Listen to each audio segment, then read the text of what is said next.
Mari kita perkatakan 5 arti Pentakosta yang ketiga. Yang pertama, Pentakosta yang ketiga adalah pencurahan Roh Kudus yang dahsyat di zaman ini, melebihi yang terjadi di Azusa Street.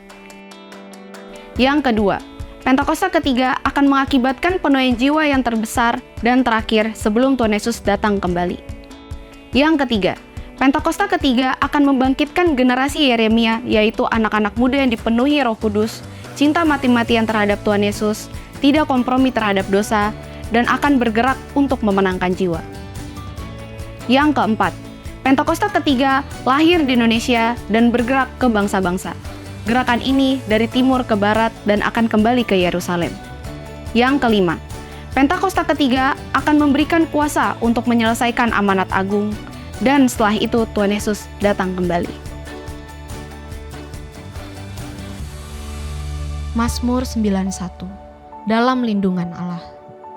Orang yang duduk dalam lindungan yang maha tinggi dan bermalam dalam naungan yang maha kuasa akan berkata kepada Tuhan, tempat perlindunganku dan kubu pertahananku, Allahku yang kupercayai. Sungguh, dialah yang akan melepaskan engkau dari jerat penangkap burung, dari penyakit sampar yang busuk. Dengan kepaknya, ia akan menudungi engkau. Di bawah sayapnya, engkau akan berlindung. Kesetiaannya ialah perisai dan pagar tembok. Engkau tak usah takut terhadap kedahsyatan malam, terhadap panah yang terbang di waktu siang, terhadap penyakit sampar yang berjalan di dalam gelap, terhadap penyakit menular yang mengamuk di waktu petang. Walau 1.000 orang rebah di sisimu, dan 10.000 di sebelah kananmu, tetapi itu tidak akan menimpamu. Engkau hanya menontonnya dengan matamu sendiri, dan melihat pembalasan terhadap orang-orang fasik. Sebab Tuhan, ialah tempat perlindunganmu.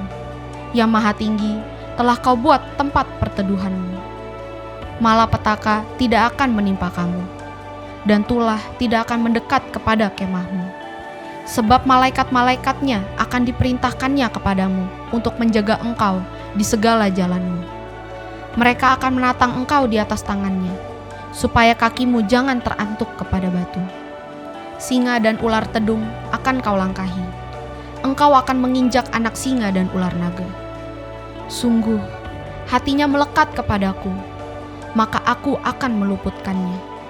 Aku akan membentenginya sebab ia mengenal namaku. Bila ia berseru kepadaku, aku akan menjawab. Aku akan menyertai dia dalam kesesakan. Aku akan meluputkannya dan memuliakannya. Dengan panjang umur akan kukenyangkan dia, dan akan kuperlihatkan kepadanya keselamatan daripadaku. Shalom saudara, bayangkan di tengah rutinitas harian, orang-orang makan, bekerja, sedang scroll media sosialnya, lagi mendengar video ini, tiba-tiba kamu mendengar suara.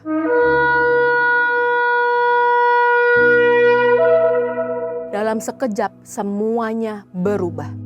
Tanpa peringatan seperti banjir, gempa bumi yang mengguncang, atau pencuri yang datang di malam hari. Itulah kedatangan Tuhan Yesus yang kedua. Pertanyaannya, apakah kita benar-benar siap? Dalam edisi Voice of Pentecost kali ini, kita diajak untuk merenungkan dan mempersiapkan diri menyambut kedatangannya. Bukan dengan rasa takut, melainkan dengan iman dan pengharapan yang teguh. Ketika berbicara tentang kedatangan Tuhan Yesus yang kedua kali, jemaat terbelah menjadi 3 golongan. Pertama, golongan yang disebut eskatofobia, yaitu mereka yang cuek, tidak peduli, bahkan menolak berbicara soal akhir zaman. Ini adalah ekstrim kiri. Kedua, disebut sebagai eskatomania, yaitu mereka yang terobsesi dengan segala hal terkait akhir zaman. Dan ini adalah ekstrim kanan. Dan ketiga adalah eskatofilia, yaitu mereka yang memahami akhir zaman secara seimbang berdasarkan Alkitab. Banyak di antara golongan eskatomania maupun eskatofilia bertanya-tanya, kapankah Tuhan Yesus akan datang kembali? Menanggapi hal ini, Grant R. Osborne, seorang teolog dan pakar perjanjian baru, dalam Zondervan Exegetical Commentary on the New Testament, Matthew menjelaskan bahwa dalam Matius 24 ayat 36-39, Yesus sendiri berkata bahwa tentang hari Dan saat itu tidak seorang pun yang tahu. Malaikat-malaikat di surga tidak, anak pun tidak, hanya Bapa sendiri. Ayat ini menegaskan bahwa waktu kedatangannya adalah rahasia sorgawi yang tak dapat diketahui manusia. Karena itu, kita dipanggil untuk senantiasa berjaga-jaga. Seperti banjir pada zaman Nuh yang datang secara tiba-tiba dan membawa penghakiman. Demikian pula, parousia akan mengejutkan mereka yang tidak siap. Dalam literatur Yahudi, pada zaman Nuh, orang-orang hidup dalam ritme kehidupan yang normal. Makan, minum, menikahkan anak-anak mereka, tanpa memedulikan kewajiban mereka kepada Allah seperti yang tertulis dalam Matius 24 ayat 38. Dalam konteks ini, dosa mengakibatkan kurangnya kesadaran. Hal ini terus berlangsung ketika Nuh masuk ke dalam bahtera. Semuanya sudah terlambat.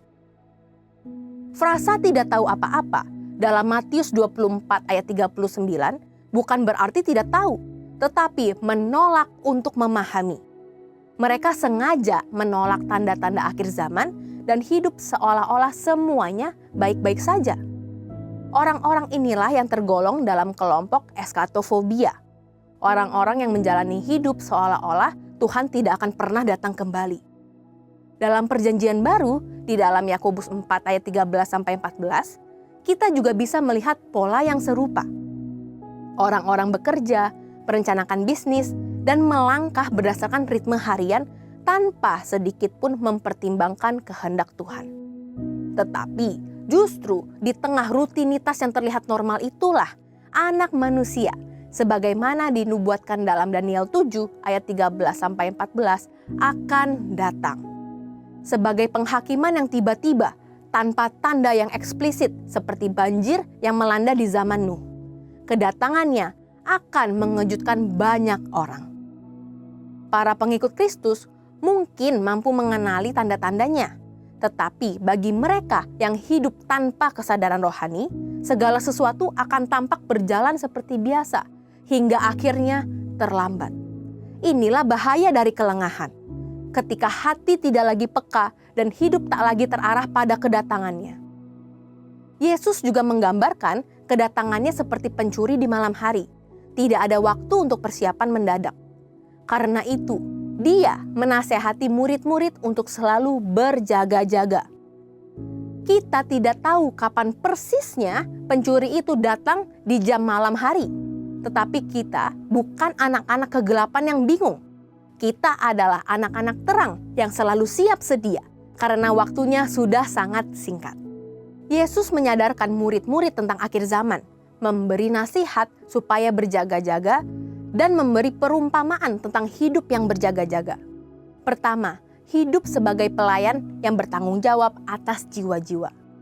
Matius 24 ayat 45-46 menyebutkan bahwa hamba yang setia adalah yang melakukan tugasnya ketika tuannya datang. Dengan menggunakan karunia dan talenta kita untuk melayani di gereja lokal dalam berbagai bidang seperti pengajaran, musik, pelayanan anak, pelayanan sosial, atau bidang lainnya. Selain itu, bentuk tanggung jawab atas jiwa-jiwa adalah dengan menjangkau dan menggembalakan jiwa-jiwa di KUL. Jesus for everyone. Kedua, hiduplah sebagai pelayan yang berbuah. Tidak hanya menjaga talenta, tetapi mengembangkannya. Caranya, meminta karunia untuk dapat melayani. Kenali karunia yang Tuhan beri. Bisa lewat doa, introspeksi, dan feedback dari orang. Latih karunia kita melalui pelayanan dan kembangkan melalui bimbingan rohani dengan mencari mentor atau membaca buku. Waktu kedatangan Tuhan Yesus sudah sangat-sangat singkat. Kita harus berjaga-jaga dan bersiap menyambut kedatangannya. Jangan terlena dengan aktivitas dan rutinitas sehari-hari tanpa memikirkan kehendak Tuhan. Sebab Dia akan datang kembali dalam waktu yang tidak terduga, seperti air bah dan pencuri malam. Get ready and be prepared. Sebab kedatangannya bukan untuk ditakuti, tapi untuk disambut dengan pengharapan. Saudara, untuk penjelasan lebih lengkap dari tim teologi kami, silakan buka link yang ada di atas atau scan QR Code yang tersedia. Tuhan Yesus memberkati. Shalom saudaraku, boleh kita bangkit berdiri bersama-sama. Coba kasih salam kiri kanan, katakan Merdeka Indonesia, maju diberkati Tuhan. Haleluya. Saya mau mengajak Bapak Ibu kita bersama-sama menaikkan lagu nasional. Dan biar kita mengenang bangsa ini. Dan ketika kita bernyanyi ada doa di dalamnya. Amin. Berapa banyak saudara percaya bahwa Indonesia terus diberkati Tuhan? Lambaikan tangan, kasih tepuk tangan buat Tuhan Yesus. Dalam posisi bangkit berdiri ya, masih berdiri, kita naikkan lagu nasional ini.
Buat Indonesia, terima kasih buat tanah Indonesia, terima kasih buat kemerdekaan Indonesia.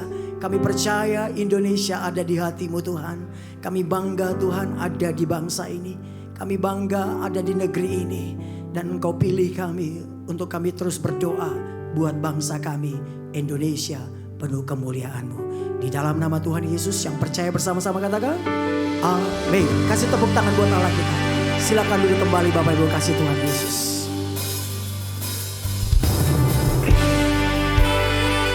Biarlah segala suku kaum dan bahasa sujud menyembah kepada-Mu Tuhan. Sebab Engkau Allah yang kudus atas bangsa ini, atas negeri ini.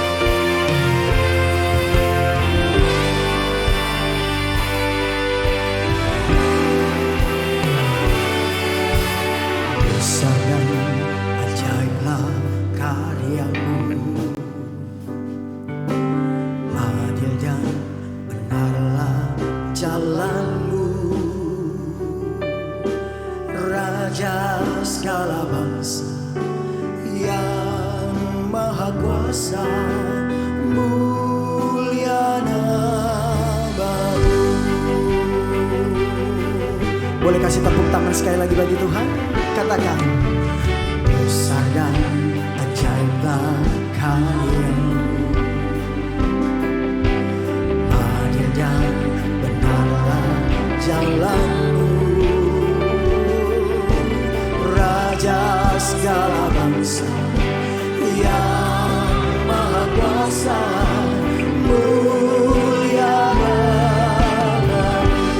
kita angkat kedua tangan kita katakan, layaklah segala bangsa sujud kepadamu.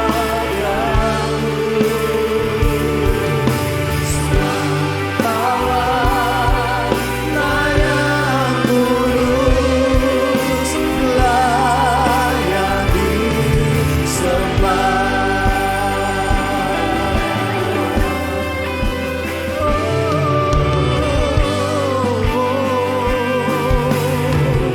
Katakan besar dan ajaiblah, besar dan ajaiblah karya-Mu. Sungguh adil dan benar Tuhan, Raja segala bangsa, ya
Tuhan katakan, layaklah segala bangsa, layaklah segala sujud.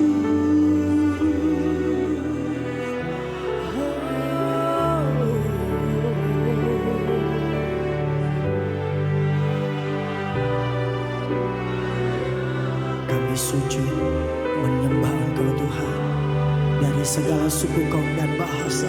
Sekali lagi Bapak Ibu, layaklah segala bangsa. Yes Lord Jesus, Engkau satu-satunya yang ditinggikan atas bangsa ini. Engkau satu-satunya yang ditinggikan atas Indonesia. Negeri ini merdeka karena anugerah-Mu, perkenanan-Mu Tuhan. Semua karena Engkau Tuhan Yesus. Yuk bangkit berdiri bersama-sama, berikan tepuk tangan bagi Tuhan. Katakan layaklah, layaklah segala bangsa sujud kepadamu, sebab Kau layak kudus. Lebih lagi katakan layaklah, layaklah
kebenaran-Mu akan nyata atas Indonesia. Yang kami percaya Indonesia diberkati, Indonesia dipulihkan, Indonesia maju. Di dalam nama Tuhan Yesus, yang percaya bersama-sama katakan amin. Yang percaya kasih tepuk tangan bagi Tuhan. Haleluya.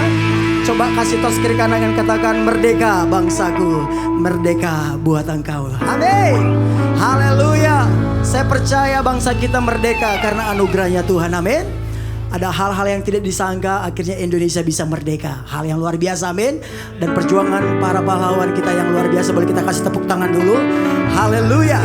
Dan saya percaya gereja bangkit, amin. Gereja merdeka dari segala hal. Yang setuju katakan amin. Kasih tepuk tangan sekali lagi bagi Tuhan. Lebih dari pemenang. Go!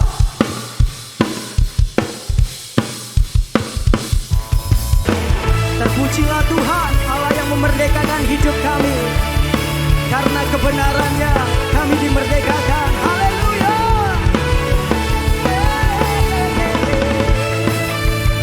Sama-sama dengan semangat kita nyanyikan pujian ini. Lebih dari pemenang. Come on.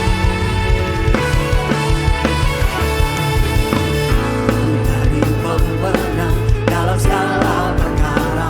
Katakan dengan iman. Bisa dikalahkan oleh kuasa-Nya.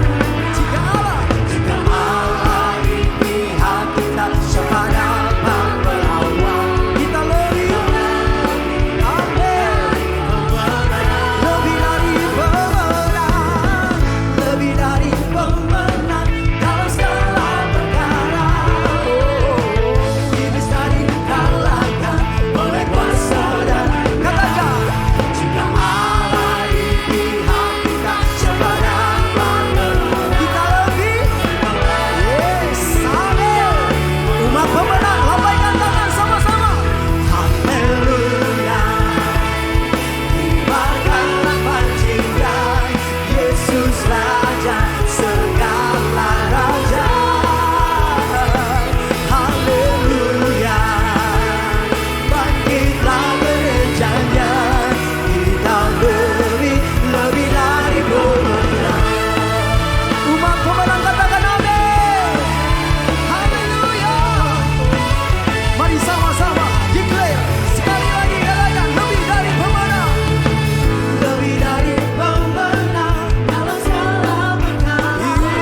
Iblis dikalahkan oleh kuasa. Katakan jika aku di pihak kita, siapa dapat melawan? Kita lebih. Yuk sama-sama katakan haleluya. Haleluya. Kibarkanlah pancingan, Yesus Raja segala raja. Haleluya. Bangkitlah gerejanya, kita lebih dari pemenang. Coba bilang kiri kanannya, kamu lebih dari pemenang karena Tuhan. Amin. Sama-sama nyanyikan. Come on. Kita lebih dari pemenang. Kita lebih dari pemenang. Katakan kamu lebih dari pemenang. Bilang kiri kanan belakang, kamu lebih dari pemenang. Saya lebih dari pemenang. Saya lebih dari pemenang. Katakan, jika Allah di pihak kita, siapa dapat melawan? Kita lebih dari pemenang. Haleluya. Kibarkanlah pancingan, Yesus Raja segala. Yesus Raja. Haleluya. Bangkitlah gerejanya, kita lebih dari pemenang. Katakan saya lebih dari pemenang. Kita lebih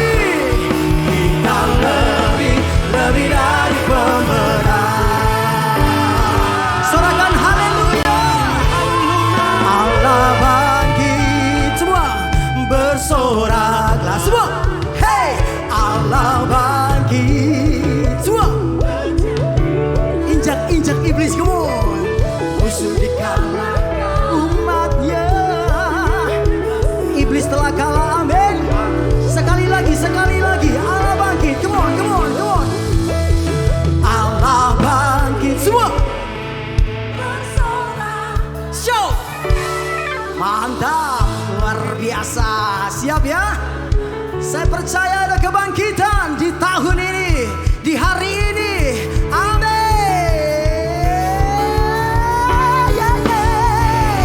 Yuk sama-sama lagi.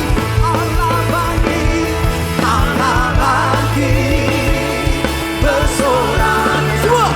Hey, Allah bangkit, bernyanyilah, musuh dikalahkan, umatnya. Oh ya, Allah dahsyat di tempat. Kasih tepuk tangan dulu buat Tuhan Yesus. Amin. Yuk serukan sama Tuhan. Tuhan, gerakkanlah kekuatanmu. Gerakkanlah kekuatanmu, ya Allah. Tunjukkanlah kuasamu. Amin. Serahkan musuhmu. Selamatkan jiwa-jiwa Indonesia. Sekali lagi katakan, gerakkanlah kekuatanmu, ya Allah. Tunjukkan Tuhan kuasamu. Kami perlu kuasamu memulihkan bangsa kami lebih lagi Tuhan. Negeri ini perlu Tuhan Yesus. Negeri ini ingin melihat kuasamu. Yuk sama-sama. Allah bangkit bersorak. Hey, Allah bangkit bernyanyi, musuh dikalahkan, umatnya. Hey, Allah dahsyat di tempat. Boleh sambil tepuk tangan, come on. Allah bangkit bersorak. Semua. Allah bangkit bernyanyilah, musuh dikalahkan, umatnya dibebaskan. Yes. Jemaat saja, jemaat sambil bertepuk tangan. Come on, Allah bangkit. Allah bangkit. Come on, clap your hand. Yes Lord, hey. HOB memuji Tuhan dan bangkit menjadi gereja yang berdampak, menjadi gereja yang menang, menjadi gereja yang berkemenangan. Sekali lagi jemaat, nyatakan imanmu. Allah bangkit, bersoraklah. Hey, Allah bangkit. Oh, mari katakan dengan iman. Musuh umatnya dipulihkan, setiap jiwa yang terikat terlepas, sembuh, pulih sama-sama. Allah bangkit bersorak. Hey, Allah bangkit bernyanyilah, musuh dikalahkan, umatnya dibebaskan. Allah dahsyat di tempat kudus. Allah dahsyat di tempat kudusnya. Angkat tanganmu, katakan, Allah dahsyat di tempat kudusnya.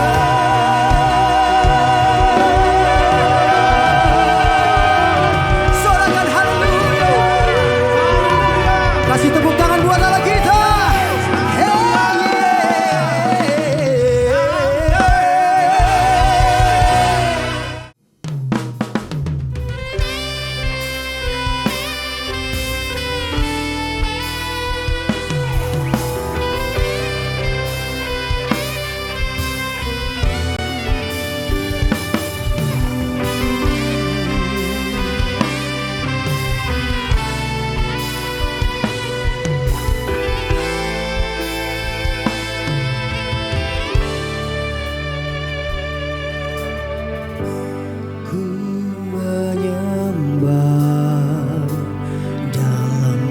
kudus hadirat-Mu, hampiri tahta kasih karunia-Mu Bapa.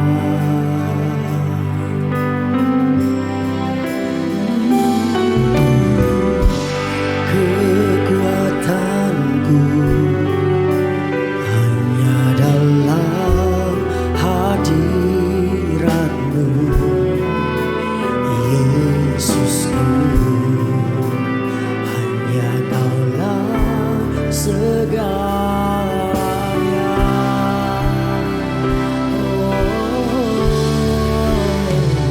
Ku yakin Kau hadir di sini. Ku rasakan kuasa yang tak terbatas. Ku yakin Kau nyata di sini. Kemenangan terjadi di sini.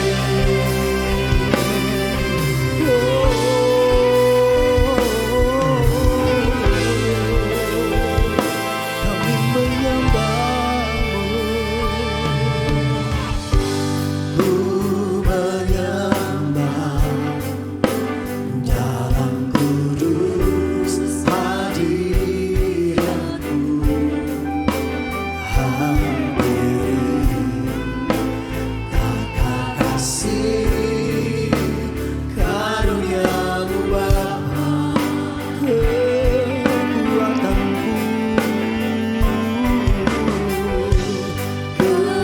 Kekuatanku hanya dalam hadirat-Mu, Yesusku. Hanya Kaulah segalanya.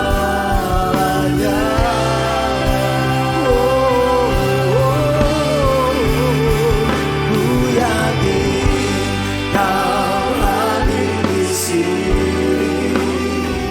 Ku rasakan kuasa yang tak terbatas.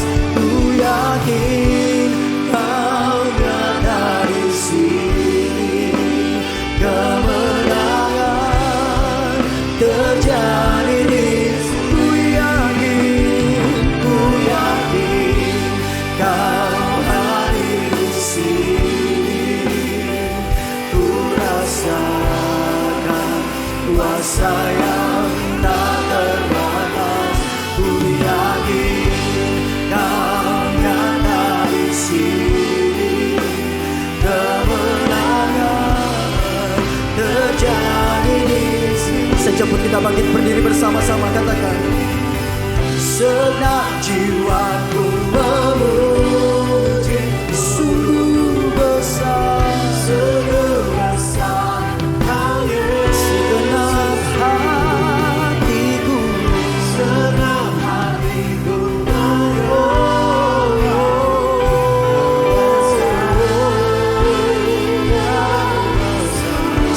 senang jiwaku Tuhan, senang jiwaku sungguh besar Kau Yesusku.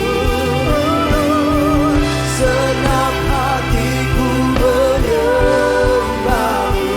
Kau besar, Kau besar, Kau besar, Kau besar. Mari saudara katakan, ku yakin Kau rasakan kuasa kasih Tuhan. Ku yakin sungguh nyata hadirat-Mu, oh Lord. Sekali lagi saudara, ku yakin, oh Lord. Kami rasakan kuasa yang tak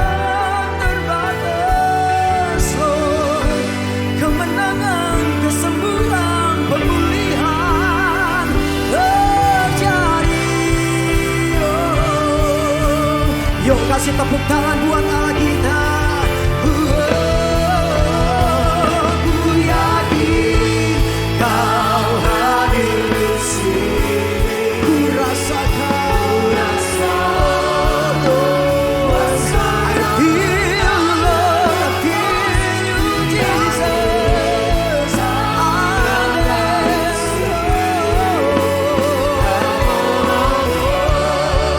Yo, sekali lagi katakan, ku yakin, ku yakin. I believe in you, dear God.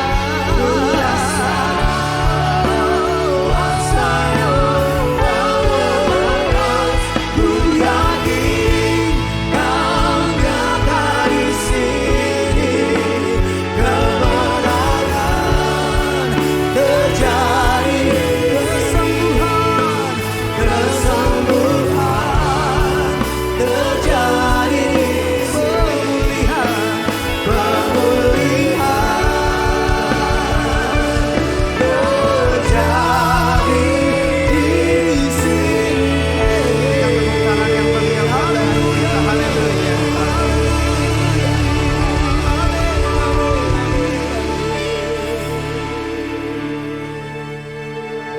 Bicaralah kepada kami pribadi lepas pribadi ya Tuhan. Kami datang sujud merendahkan diri kami di hadapan tahta hadirat Tuhan yang Maha Kudus. Roh Kudus, Engkau guru kami yang agung, mengajarlah di tengah-tengah kami.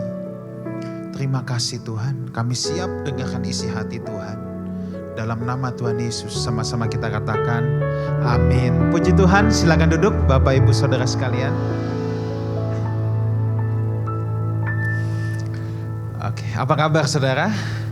Senang sekali saya bisa ada kembali di tempat ini. Oke, kalau saudara senang dengan judul khotbah, saya mau sharing tentang ini, penderitaan orang baik. Penderitaan orang baik.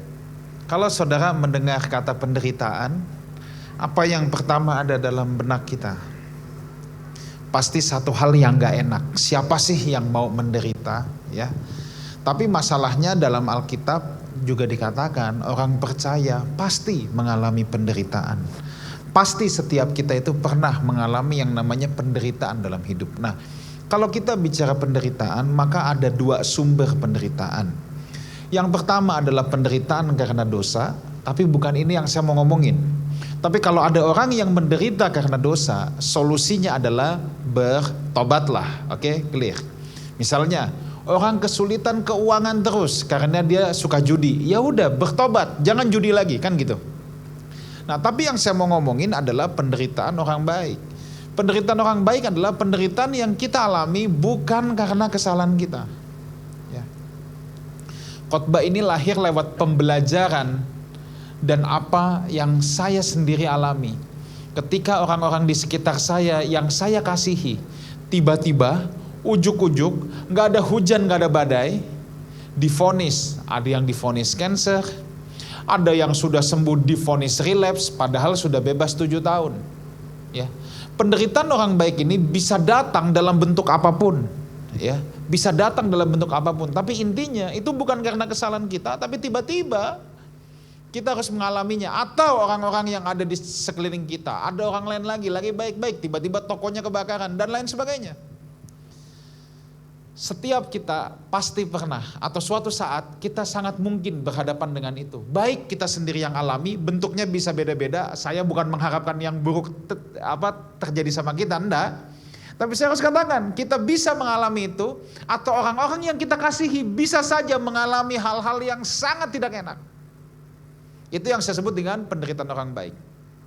Nah, tapi sebelum saya ke situ, saya mau kita deal satu hal dulu. Bahwa kejahatan, kejahatan, penderitaan, sakit, penyakit, semuanya itu bukan Tuhan yang ciptakan. Oke. Kejahatan dan penderitaan itu bukan Tuhan yang ciptakan. Kejahatan dan penderitaan adalah akibat penyalahgunaan kehendak bebas yang Tuhan berikan sama manusia. Supaya gampangnya gini, siapa yang menciptakan gelap? Siapa? Saudara tidak akan ketemu dalam Alkitab bahwa Tuhan menciptakan gelap, enggak. Alkitab cuma bilang begini, pada mulanya Allah menciptakan langit dan bumi. Bumi belum berbentuk, gelap gulita, dan masih kosong. Lalu ayat ketiga, berfirmanlah Tuhan, jadilah terang. Clear, yang Tuhan ciptakan adalah terang. Tuhan tidak pernah ciptain gelap. Tuhan nggak pernah ciptain gelap. Gelap adalah konsekuensi dari absennya terang. Makanya Agustinus bilang begini, sin is the absence of goodness. Tuhan tidak ciptakan dosa. Enggak. Semua kejahatan, semua penderitaan itu akibat penyalahgunaan kehendak bebas. Nah itu sama juga gini, kalau saya tanya siapa yang bolongin donat? Banyak orang kalau saya tanya siapa yang bolongin donat? Tukang bikin, enggak. Saya enggak pernah ketemu tukang bikin donat yang bolongin satu-satu, enggak. Ya memang bolong aja, catakannya bolong. Kalau penuh namanya bakpao, gitu kan? Ya walaupun donat kekinian banyak yang penuh udah. Tapi enggak. Ya karena memang dari sananya, karena kopong makanya donat. It's same, Tuhan tidak ciptakan kejahatan. Oke, kita harus deal dulu di titik ini. Nah, sebelum para ateis dan filsuf modern lahir, zaman dulu banget, ada satu orang filsuf namanya Epikuros. Dia yang pertama kali mempertanyakan. Dalam ilmu teologi, persoalan ini sering disebut teodisi, teos Tuhan, dike keadilan, tentang keadilan Tuhan. Intinya begini, kalau sekarang ateis banyak yang mempertanyakan, mungkin kita juga pernah bertanya atau kita pernah ditanya, kalau Tuhan Maha Kuasa, kenapa Tuhan tidak menghentikan kejahatan dan penderitaan sekarang juga? Ayo, ada nggak yang pernah ditanya begitu? Atau jangan-jangan kita sendiri nanya, tapi kita takut ungkapin, takut kualat dikutuk jadi kodok gitu. Ini nih banyak pertanyaan dari orang agnostik dan ateis, oke? Semua orang sebelum jadi ateis pasti jadi agnostik dulu. Tahu bedanya kan? Agnostik itu percaya ada Tuhan, tapi Tuhan jauh di situ, nggak ada urusan sama kita. Itu agnostik. Lebih jauh lagi ateis, udah nggak ada Tuhan, kan gitu. Tapi sebenarnya ini 11-12 ya. Nah, selalu orang agnostik dan ateis akan berkata gitu. Ini asalnya dari Epikuros. Kalau Tuhan Maha Kuasa, kenapa Tuhan tidak menghentikan penderitaan dan kejahatan? Apakah Tuhan tidak bisa hentikan? Kalau Tuhan nggak bisa hentikan, berarti dia tidak Maha Kuasa. Atau dia bisa tapi dia nggak mau. Kalau Tuhan bisa hentikan tapi Tuhan nggak mau, katanya Tuhan jahat. Nah ayo, kita dibikin maju kena, mundur kena. Kalau Tuhan nggak bisa, Tuhan tidak Maha Kuasa. Kalau Tuhan tidak Maha Kuasa, kenapa kita sebut dia Tuhan? Gitu katanya. Kalau Tuhan bisa tapi Tuhan nggak mau, berarti dia jahat. Kalau dia jahat, kenapa kita sebut dia Tuhan? Nah kan, ada-ada aja kan. Saya kasih landasan berpikir, saya ajak mikir dulu supaya kagak gantuk. Nanti ke belakang baru kita yang praktis ya. Nah, kita harus bisa kasih jawaban dulu. Yang pertama gini saudara,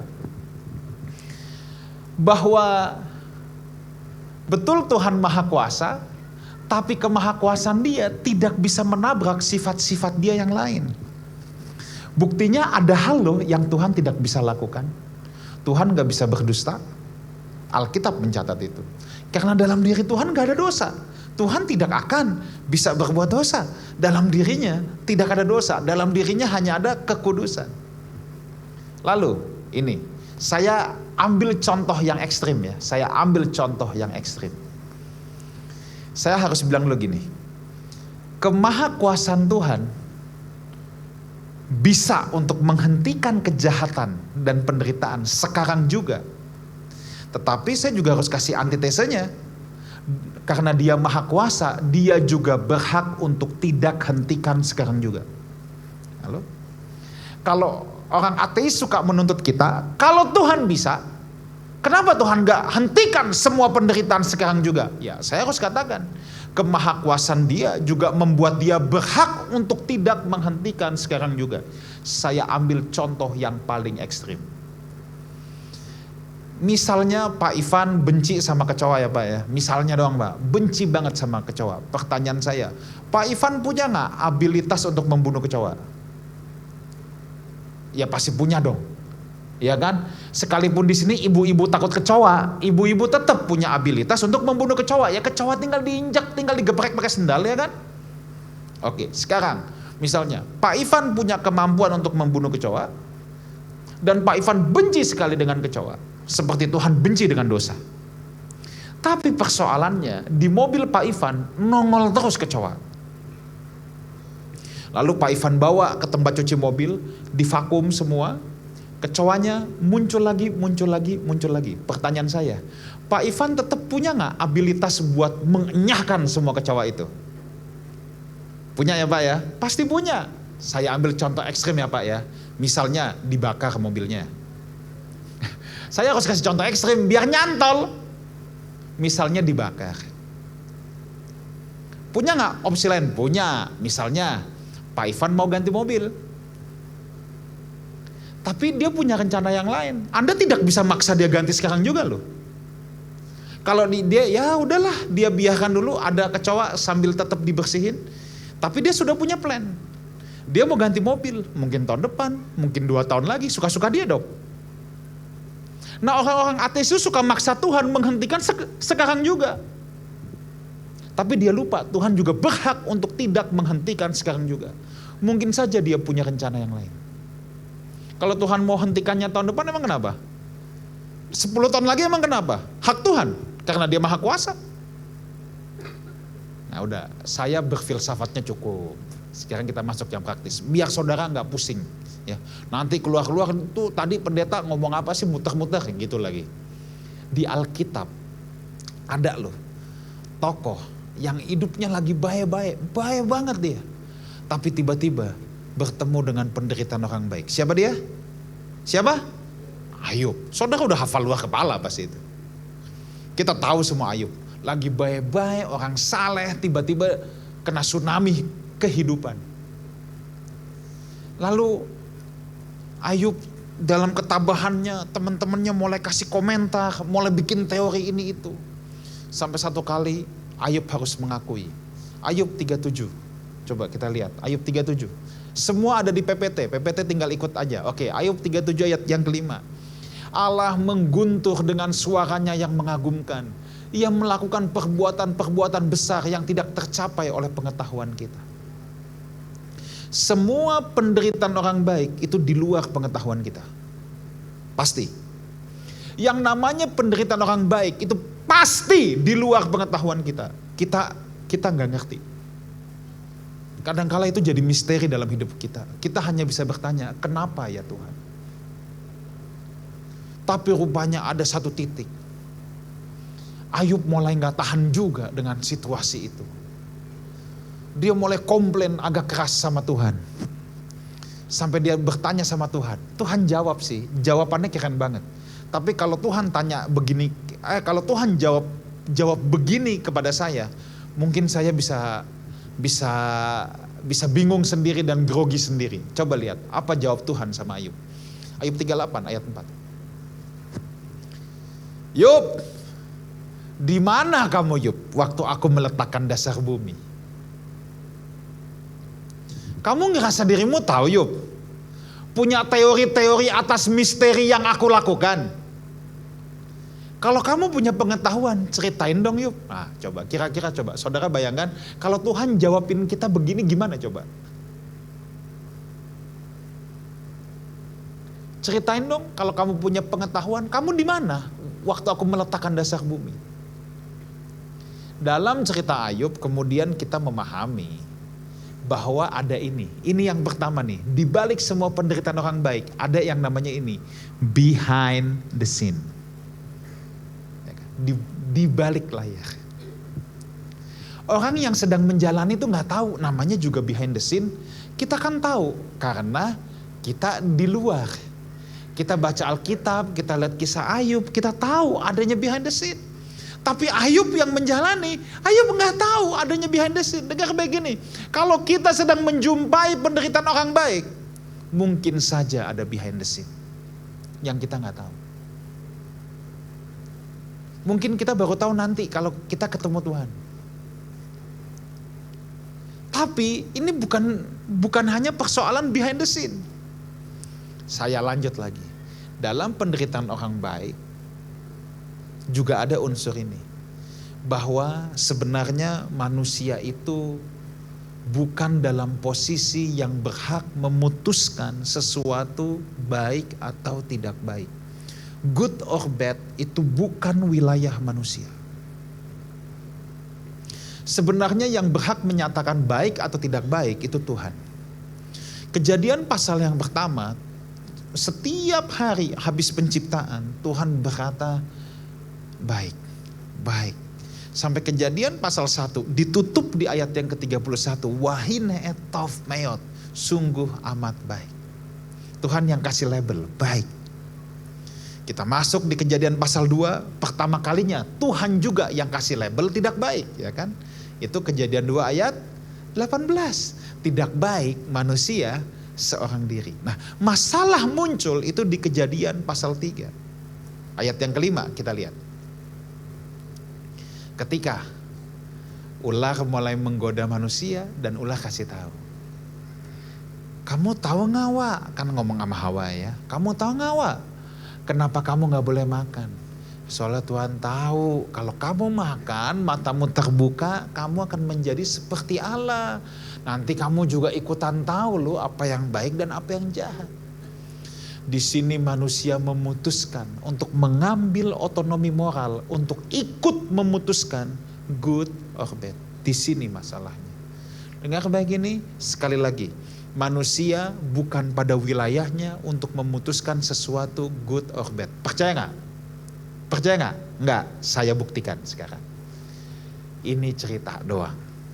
Ini ilustrasi. Tapi bukan pengerja yang ada di sini ya, please. Misalnya ada seorang pemudi, pelayan Tuhan, cinta Tuhan, baik banget. Suka menolong, hormat orang tua, waduh pokoknya melayani all out.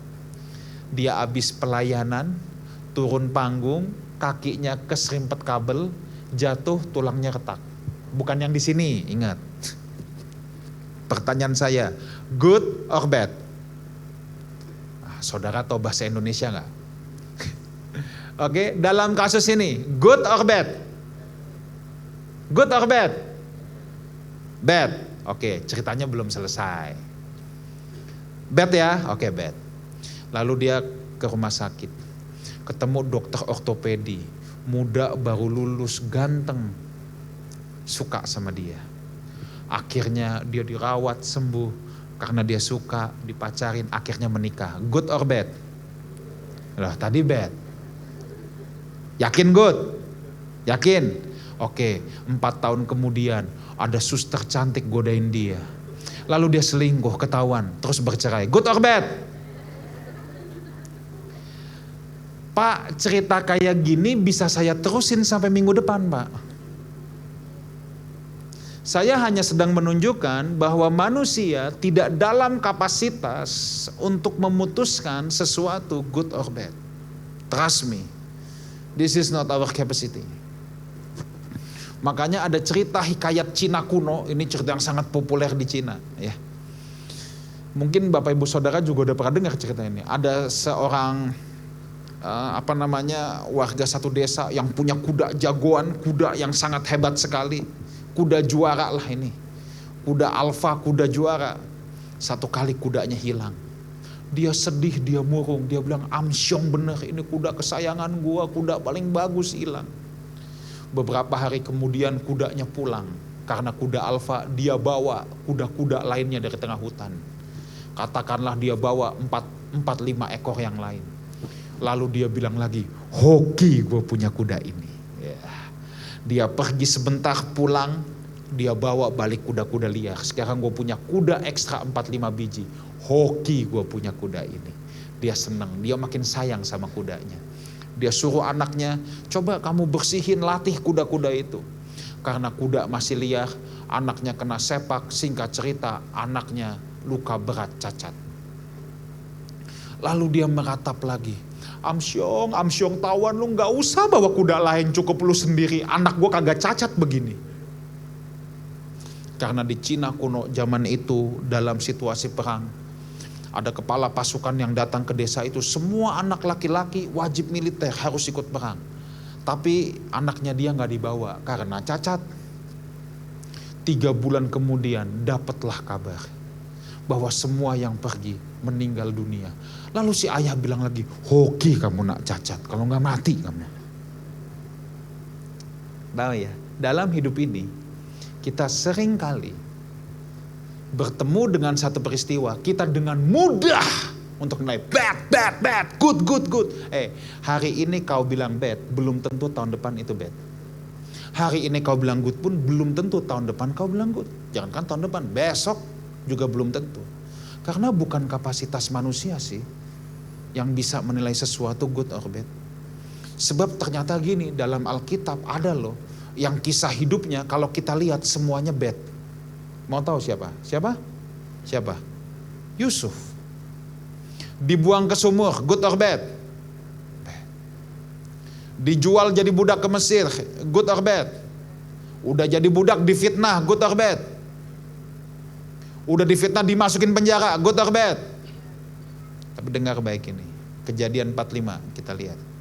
Satu kali ada bahaya kelaparan, kakak-kakaknya cari makanan, ketemu sama Yusuf. Yusuf kenalin itu kakak-kakaknya.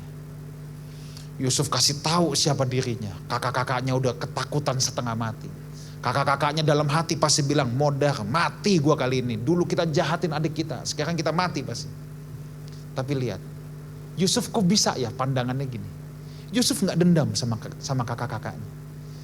Yusuf tidak melihat dia dibuang ke Mesir, masuk ke sumur, dikerjain, dijual jadi budak, difitnah, masuk penjara. Dia udah gak lihat itu bad sama sekali. Dengar baik, begitu ada satu greater good yang Tuhan kerjakan, selesai. Dia bisa ubah semua sudut pandangnya. Dan dia melihat itu semua, dia cuma bilang gini, kalau aku ada di sini, itu bukan rangkaian bad tadi. Maka Allah telah menyuruh aku mendahului kamu untuk menjamin kelanjutan keturunanmu di bumi ini dan untuk memelihara hidupmu sehingga sebagian besar daripadamu tertolong. Wow, ini point of view dari Yusuf loh. Anda lihat semua yang Yusuf alami, Anda pasti akan berkata, this is bad. Tapi kalau ada satu kebaikan yang Tuhan kerjakan, itu sudah cukup untuk mengubah semua sudut pandangmu. Makanya ada satu teolog Denmark yang bernama Søren Kierkegaard bilang begini, life only can be understood backwards, but it must be lived forwards. Hidup itu baru kita bisa ngerti kalau kita udah lewatin. Jangan kecepatan menilai. Mungkin kita lagi menghadapi penderitaan orang baik, jangan kecepatan menilai. Karena kita hidup dalam satu garis linier, urutan waktu kronologi, belum selesai. Kita tuh memang gak bisa lihat jauh ke depan. Besok kita bisa menduga, minggu depan kita bisa menduga, tahun depan kita mulai buram, 10 tahun lagi kita udah gak kelihatan apa-apa. Makanya hidup hanya bisa kita ngerti kalau kita udah melewati semua. Tapi ke depannya kita hidupi aja. Dengan apa? Saya mau kasih 4 langkah praktis. Yang pertama ini, hidup oleh iman. Karena hidup yang ke depan ya kita harus hidupi aja. Kita memang mungkin tidak semuanya mengerti. Nah, kita belajar dari Habakuk. Habakuk ini sama Yeremia 11-12 saudara. Kerjaannya protes dan ngoceh. Ya, dia protes sama Tuhan, kenapa bangsaku ini udah tegak tengkuk, degil apa semua. Dia marah lihat kejahatan bangsanya. Tapi sampai satu titik, dia belajar gini, Habakuk 2 ayat 4. Orang benar hidup oleh percayanya. Dan ini kan yang menjadi tema dari kitab Roma. Orang benar hidup karena iman. Setelah dia dididik oleh Tuhan, kitab Habakuk ditutup dengan sangat indah. Lihat ayat 17. Sekalipun pohon ara tidak berbunga, good or bad? Bad. Ini kan bad semua. Pohon anggur tidak berbuah, good or bad? Bad. Pohon zaitun mengecewakan, bad. Ladang tidak menghasilkan, bad. Kambing terhalau dari kurungan, bad. Tidak ada lembu sapi dalam kandang, bad. Semua bad. Tapi Habakuk punya satu sudut pandang yang beda. Namun aku bersorak-sorai di dalam Tuhan, beria-ria di dalam Allah yang menyelamatkan aku. Semuanya bad, tapi dia sudah punya point of view yang baru. Aku tetap bersorak-sorai. Kenapa? Rahasianya di ayat 19. Ini yang harus Bapak Ibu Saudara untuk garis bawahi. Allah Tuhanku itu kekuatanku. Garis bawah ini. Ia membuat kakiku seperti kaki rusa. Ia membiarkan aku berjejak di bukit-bukitku. Saudara, rusa itu binatang yang gak bisa berantem sama sekali. Kalau di padang belantara luas dia ketemu singa, di bukit bebatuan dia ketemu macan. Saudara suruh rusa berantem sama macan atau singa, 1 detik TKO langsung. Tapi Tuhan cuman kasih rusa satu hal, kaki. Kaki rusa itu gak bisa buat berantem, tapi Tuhan desain bisa berlari di bukit-bukit jurang bebatuan sekalipun. Ini. Kalau saudara lihat ayat 17, semua yang kita lihat bad itu Tuhan gak ganti. Tapi kenapa Habakuk bisa berkata di ayat 18, aku bersorak-sorak dalam Tuhan. Tuhan gak ganti kondisinya, yang Tuhan kasih kaki seperti kaki rusa. Orang-orang yang menghadapi penderitaan orang baik, bukan penderitaannya yang Tuhan angkat langsung. Tapi satu hal yang saya tahu pasti, Tuhan kasih kaki kita seperti kaki rusa. Sementara kita belum mengerti apa yang sedang kita alami. Sementara kita tidak mengerti apa orang-orang yang kita kasihi sedang alami. Tapi kita diajar hidup oleh iman. Dalam iman itu memang selalu punya 2 sisi koin, saudara. Sisi yang pertama namanya pengetahuan. Tanpa pengetahuan iman kita jadi bodoh. Iman kita jadi iman yang buta. Tapi ada sisi koin yang lain. Memang dalam iman selalu ada ketidaktahuan. Jadi ada pengetahuan, tapi ada ketidaktahuan juga. Kenapa? Ketidaktahuan itu tetap harus ada. Supaya kita punya ruang. Kita punya tempat untuk belajar melatih iman kita. Kalau hidup kita kayak rundown ibadah. Kayak saya kan udah tahu, 1.35, jam 1 mulai, 1.35 saya masuk khotbah. Nanti 1.45, 1.35, 2.05 saya harus selesai. Tenang saudara, udah mau selesai. 2.05 harus selesai. Coba kalau hidupmu Anda bisa tebak semua kayak rundown ibadah, Anda gak punya ruang buat latihan. Tuhan sisakan ketidaktahuan untuk kita boleh belajar hidup oleh iman. Hal yang kedua, dengan cepat. It's okay untuk saudara datang sama Tuhan. Saudara itu sebenarnya boleh protes, bertanya sama Tuhan, berkeluh kesah boleh. Yang gak boleh tau gak apa? Bersungut-sungut. Saudara tahu bedanya berkeluh kesah dengan bersungut-sungut apa? Apa coba? Coba bedanya apa? Yang gak boleh itu bersungut-sungut. Saudara jangan bayangkan Tuhan itu seperti Bapak yang galak. Kalau saudara Tuhan kenapa ini terjadi? Plak! Enggak, Tuhan gak kayak begitu. Yang bikin Tuhan murka sama bangsa Israel itu sungut-sungut, bukan keluh kesah. Kalau sungut-sungut itu gini, sungut-sungut itu Anda menantikan kehidupanmu yang lama. Anda mulai membanding-bandingkan. Kalau bangsa Israel kan gini, dikit-dikit dia ngomongnya gimana? Kalau tahu gini enakan di Mesir. Nah, kalau zaman sekarang beda. Gila ikut Tuhan susah banget, tahu gini gue gak usah ikut Tuhan. Tuh, itu sungut-sungut. Enakan aku dulu belum Kristen. Kok ikut Tuhan jadi gini? Lihat, yang dibawa-bawa, yang dia nantikan justru hidup di luar Tuhan. Itu sungut-sungut. Saudara berkeluh kesah gak apa-apa. Tuhan tahu bahasa air matamu. Tapi please jangan sungut-sungut. Orang yang bersungut-sungut itu yang mendemo Tuhan.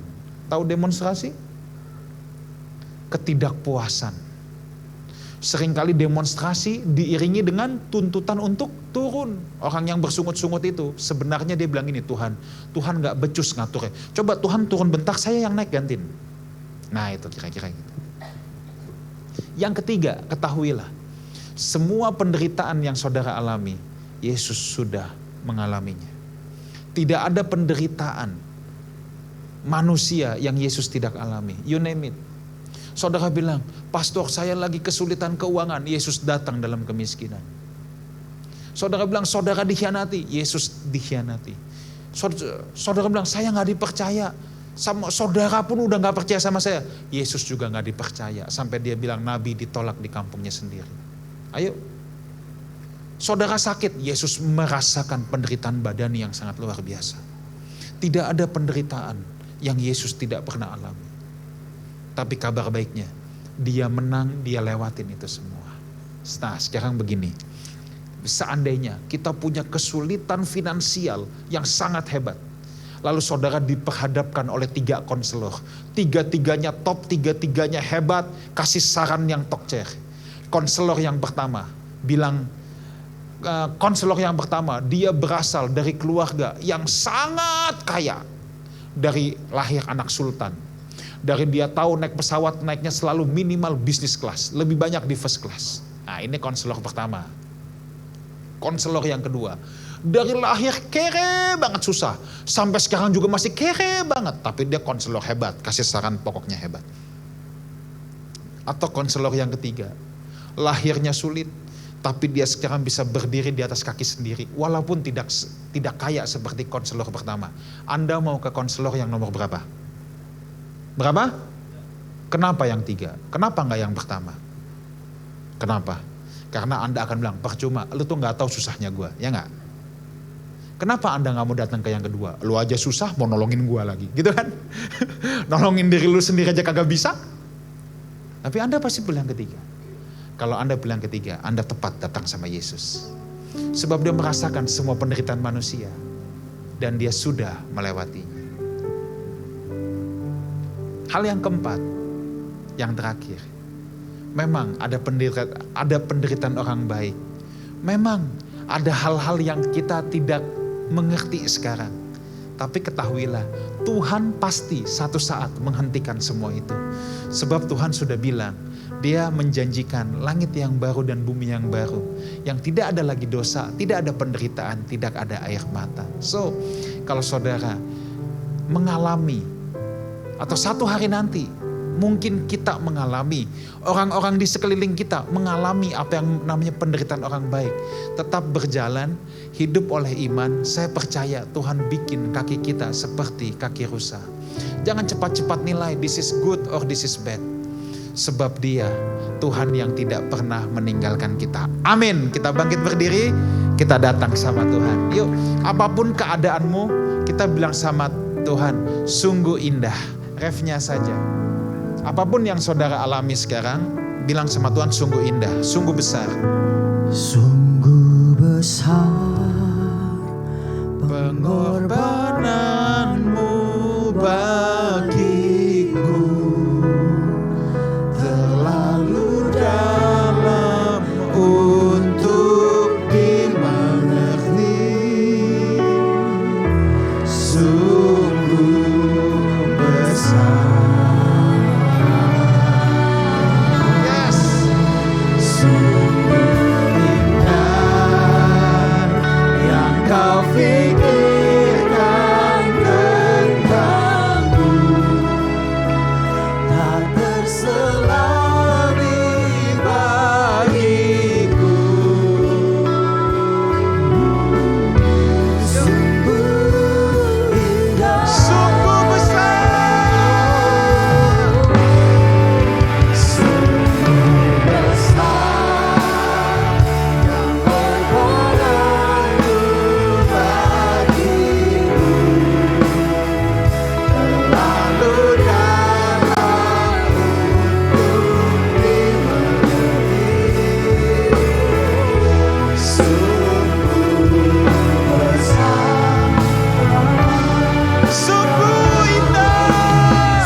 Mungkin ada hal-hal Tuhan yang kami belum dapat menyelaminya. Mungkin ada hal-hal dalam hidup ini yang kami masih misteri buat kami. Tapi kami mendengarkan firman Tuhan pada siang hari ini. Kami percaya ada satu greater good yang akan Tuhan kerjakan, yang Tuhan siapkan untuk orang-orang yang mengasihi Tuhan. Untuk orang-orang yang hidup lurus, berintegritas di hadapan Tuhan. Hamba-Mu berdoa, Roh-Mu yang kudus yang memeteraikan kebenaran firman Tuhan ini. Hamba-Mu terbatas dalam berkata-kata, tapi Roh-Mu yang kudus, guru kami yang agung, yang akan menjelaskan lebih jauh lagi, memberikan kekuatan, menuntun setiap anak-anak Tuhan. Terima kasih Tuhan, terima kasih. Yuk angkat tangan kita, sungguh besar. Sungguh besar.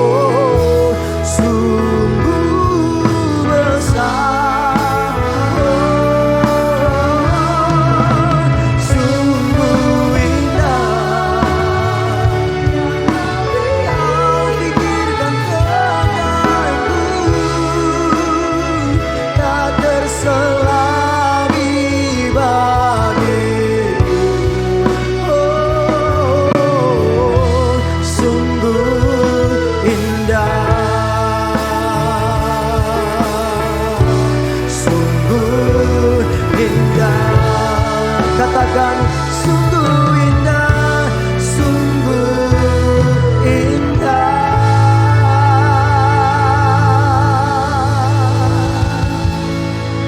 Di dalam nama Tuhan Yesus yang diberkati dengan firman Tuhan, bersama-sama katakan amin. Kasih tepuk tangan sekali lagi bagi Tuhan. Silakan duduk kembali Bapak Ibu kasih Tuhan Yesus. Sebelum kita memberikan persembahan, mari kita berdoa. Bapa, kami mengucap syukur untuk setiap berkat Tuhan yang setelah kami terima sampai dengan saat ini. Sebentar kami ingin memberikan persembahan, Tuhan memberkati tangan-tangan yang memberi dan yang akan mengelola persembahan ini untuk kemuliaan namanya Tuhan. Dalam nama Yesus kami berdoa, amin. Bagi Bapak Ibu Saudara yang membutuhkan amplop dapat mengangkat tangan sehingga Asyar dapat melayani, dan juga Bapak Ibu dapat memberikan persembahan melalui QR yang ada di layar serta yang ada di bangku. Selamat memberi, Tuhan Yesus memberkati.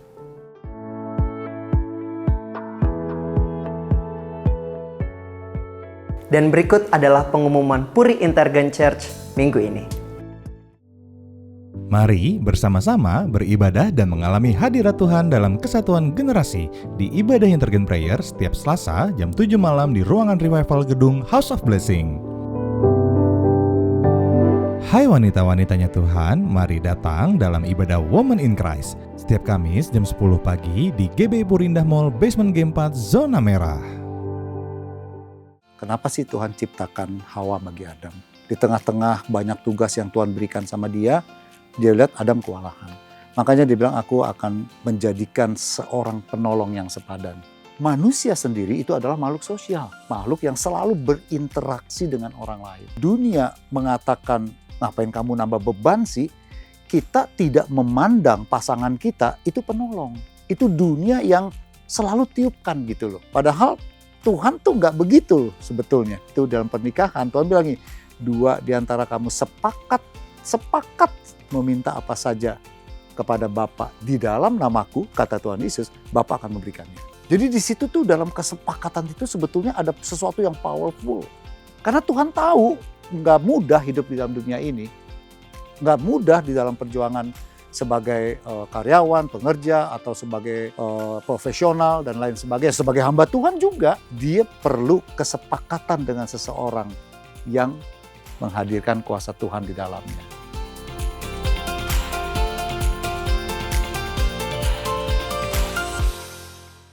Intergen Summit 2025 Former and Future Reign. Intergen Summit merupakan konferensi lintas generasi yang terbuka bagi semua jemaat dengan semua kalangan usia. Kita akan diberkati dengan pembicara-pembicara yang luar biasa dan juga akan ada vision casting, talk show bersama Dio Mike Podcast, diskusi lintas generasi, pujian dan penyembahan dalam roh, dan pesan Tuhan bagi semua generasi. Acara ini akan diadakan pada tanggal 18 Oktober 2025 di Gedung House of Blessing. Daftarkan dirimu segera, yuk ajak teman dan keluarga. Mari sama-sama kita merasakan hujan lawatan Tuhan.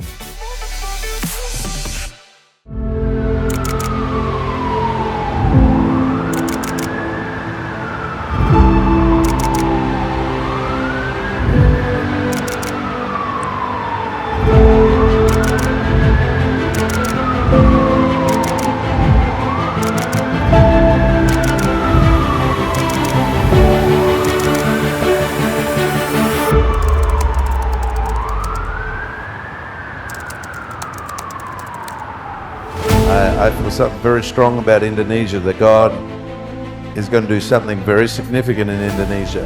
This is what the Lord says for Indonesia. I'm going to do an economic miracle for this nation. Something that God's going to release in that nation. He's going to release light. I'm raising up a church that's glorious, that's strong, that's powerful. And many, many people are going to come to know Jesus.